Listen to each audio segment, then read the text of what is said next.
Escolha o seu difícil. Escolha o seu difícil. Pô, mas a gente não quer coisa difícil, a gente quer coisa fácil, Rick. É por isso que a galera... Ah. por isso que a galera fica pra trás, que coisa fácil qualquer um faz. Olha lá. E eu não sou qualquer um, você não é qualquer um. O extraordinário é algo complexo. Não impossível, mas complexo. E é por esses motivos que a galera vai ficando pra trás, né? A galera quer o que seja um pouco mais fácil, que trabalhe um pouco menos, que desgaste um pouco menos. E tudo isso é ilusório quando se fala de extraordinário.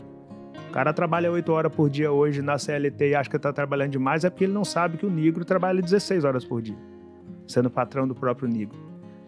E ele acha que se ele trabalhar 10 horas para ele não tem vida social. E a gente se diverte fazendo aquilo que a gente faz, se descobre a alegria de trabalhar fazendo aquilo que você faz, aí você consegue trabalhar 16, consegue trabalhar 18, e ainda assim nós conseguimos as nossas pausas de descanso e conseguimos tocar esse barco. Então não é quem trabalha menos ou quem trabalha mais, é quem trabalha com o que gosta, mas é difícil pra caramba trabalhar com o que gosta. Não é fácil um jogador de futebol trabalhar com o que ele gosta, é difícil pra caramba o preço que ele paga pra estar lá. Não é fácil a vida que o negro tem, não é fácil a vida que o Rick tem. Era muito mais simples a minha vida vender água na praia. O comprometimento era menos pessoas me olhando, era menos holofote me olhando. Então era muito menos complexo. Só que o resultado era muito menor. E estava tudo certo, vender água na praia o restante das minhas vidas, eu ia conseguir pagar meu aluguel, eu ia conseguir comer, eu ia conseguir me vestir. Mas e o próximo nível? Qual era o próximo nível depois daquele ali? Então, se você não estabelece o próximo nível, você já está dentro de uma bolha de que está ganhando um dinheirinho e está bom demais porque você já não está mais quebrado. E é perigoso esse lugar. E aí é difícil ficar nesse lugar e é mais difícil ainda sair desse lugar. Então, eu tive que escolher qual difícil que eu queria.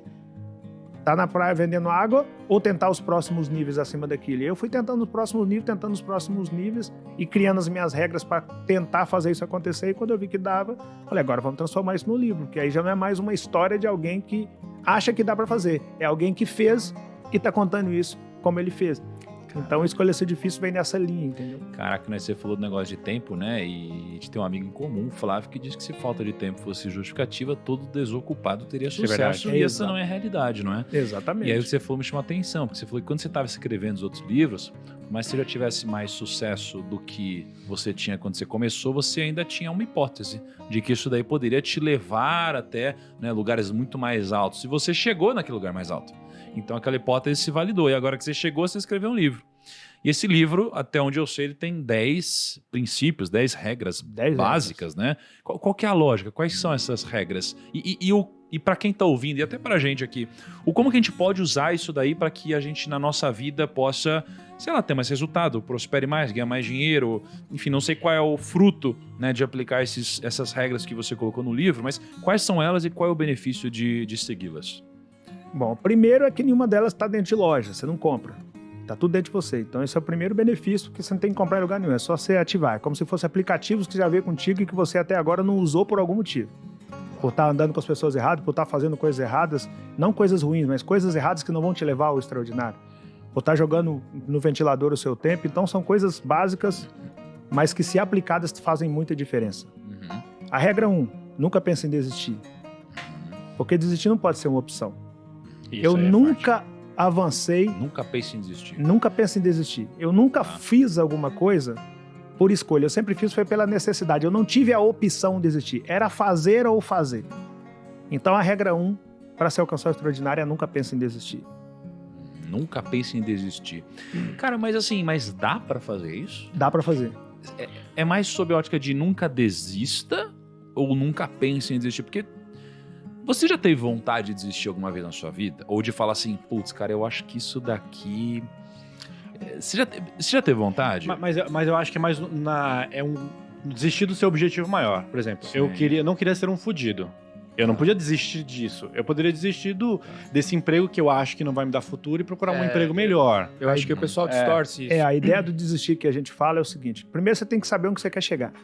Rick, você me desculpa. Eu tô num processo de reeducação alimentar aqui. Fique à vontade. Me desculpa. Se precisar de uma água para comer, eu te vendo. Aí é onde eu entro. Primeira coisa sobre a ótica que eu penso, que outras pessoas podem pensar diferente e tá tudo certo, que cada coisa se aplica para cada pessoa. Então, a minha maneira de pensar é, eu preciso saber o que eu quero.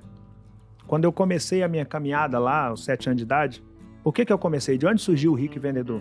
Surgiu porque até os 7 anos de idade eu nunca tinha comido carne. E eu queria conhecer carne. E a minha mãe falou que não era pra gente. Cara, carne não é pra gente não, isso é caro pra caramba, tá fora da nossa realidade, é por isso que a gente não come. Eu falei, o que eu tenho que fazer pra comer?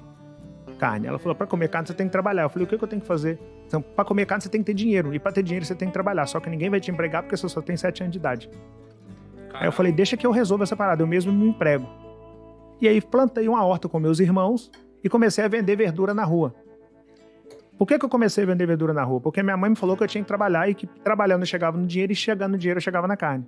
Ou seja, eu sabia o que eu queria, comer carne. E a minha mãe me contou um planejamento básico. Trabalho, dinheiro é igual a comer carne. Ou comprar qualquer coisa que você quiser. Então, eu comecei a vender verdura para eu comer carne. Se eu viesse que, sei lá, veio uma seca e a minha verdura não cresceu, eu poderia desistir de vender verdura. Mas eu ia passar a vender sacolé e o meu objetivo era o mesmo, comer carne. Sacolé não dá, eu ia parar de vender sacolé. E eu ia passar a engraxar sapato, o meu objetivo era o mesmo, comer carne. Então, quando a gente fala de não desistir, não é de não desistir de não comer carne. Eu quero comer carne, não vou desistir disso aqui não. Agora, o que eu vou fazer para chegar até aqui, eu posso mudar a qualquer tempo, porque não é desistir, é a questão de não dar murro em ponta de faca. Pô, eu tô vendo que esse solo aqui não é fértil. Eu tô vendo que a alface aqui não cresce. Eu vou insistir em plantar alface aqui? Errado isso. Eu posso vender sacolé porque eu tô num lugar que é mais quente, então eu vou vender sacolé porque nesse momento dá para eu vender sacolé. Veio o inverno? Não, então agora eu tenho que vender capa de chuva. Vai chover, eu vou vender capa de chuva, não vou vender sacolé. Agora, o objetivo é o mesmo. Seja lá o que eu for fazer, o objetivo é chegar no dinheiro e depois de chegar no dinheiro, chegar na carne. É ter a visão de, tipo assim, onde é mais fácil te levar ao seu objetivo. Não mais fácil, mas é, tipo assim, mais provável, né? É que nem que você falou, tipo, pô, puto inverno, você vai ficar vendendo gelinho, tipo, não dá. A ideia é olhar pro que dá pra fazer, quando der pra fazer e executar. Então, olha só que interessante o que o Rick falou, né? Quando eu conversei com um monte de gente bem-sucedida, né, ao longo da minha história, eu sempre perguntei pra elas o que elas atingiram sucesso. Cada uma falou uma coisa diferente, mas teve uma coisa que todas falaram. Foi o único termo dito por todas as pessoas que eu conheci que são bilionárias, que são bem-sucedidas, que são milionárias, que são famosas, todas. Elas responderam resiliência. E as pessoas, elas interpretam resiliência talvez de uma forma errada, com um risco de talvez interpretar esse princípio, essa regra também errada se você não explicasse. Porque a resiliência para as pessoas é tentar até conseguir. E não é possível você tentar até conseguir, porque às vezes você tá de cara pra uma parede, você vai ficar tentando seguir reto e você vai dar cabeçada e nunca vai conseguir passar pela parede, a não ser que você tente algo diferente. Então a resiliência que essas pessoas mencionaram pra mim, na minha interpretação, é você tentar coisas diferentes até conseguir. E o que você tá falando é o seguinte, você nunca deve pensar em desistir do fruto que você quer colher. Não é mesmo? Agora, do processo, você pode desistir dele várias vezes, porque o desistir, nesse caso, não é fracassar. O desistir é entender que existe um outro caminho possível. Né? É mudar, mas nunca desistir do seu sonho, né? Do fruto que você quer colher. Do propósito. Eu falo que na vida nós temos que ser igual a água. Modele seu curso de acordo com a natureza do solo por onde você passa. Olha lá, que louco. Não adianta você achar que você vai furar uma parede de, sei lá, de concreto puro com seu dedo e bater num dedo, não vai furar. Agora, por algum motivo, se você descer o elevador aqui, o elevador deu defeito, eu vou descer de escada, deu defeito na escada, eu vou descer de rapel, vou descer esse prédio aqui de alguma maneira e vou passar por essa parede e vou chegar lá do outro lado. Você vai chegar lá do outro lado, mas não vai chegar lá do outro lado furando, tentando furar a parede com a sua própria mão.